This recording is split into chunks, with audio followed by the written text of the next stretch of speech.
Myself Maran, today's our topic of discussion is OOPS. It means object oriented programming. It is a concept in Java. So, as the name suggests, object oriented programming or OOPS refers to languages that use objects in the programming. They use objects as a primary source to implement what is to happen in the code.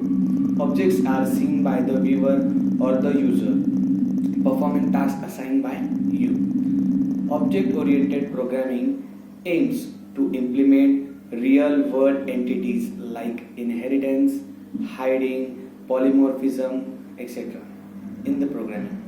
The main aim of OOP is to bind together the data and the functions to operate on them so that no other part of the code can access this data except that function. So, let us discuss prerequisite by polishing, concept of method, declaration and messages passing. Starting off with the method of declaration, it consists of 6 components.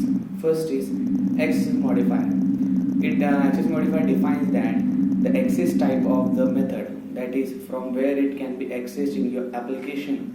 In Java, there are 4 types of access specifiers, such as public.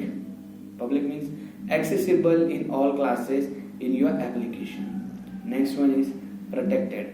So accessible within the package in which it is defined and its subclass, which is declared outside the package. Next one is private. The private defines that accessible only within the class in which it is defined. Next one is default. It means defined without using any modifier.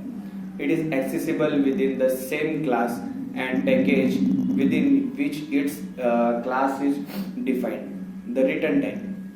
The data type of the value returned by the method or void if it does not return a value. Next one is method name. The rules for field names apply to method names as well as, but the convention is a little different. Next is parameter list. Comma separated list is the input parameter that are defined preceded by their data type within the enclosed parenthesis. If there are no parameters, you must use empty parentheses. Exception list. The exceptions you expected the method to throw. You can specify these exceptions. Next one is method body.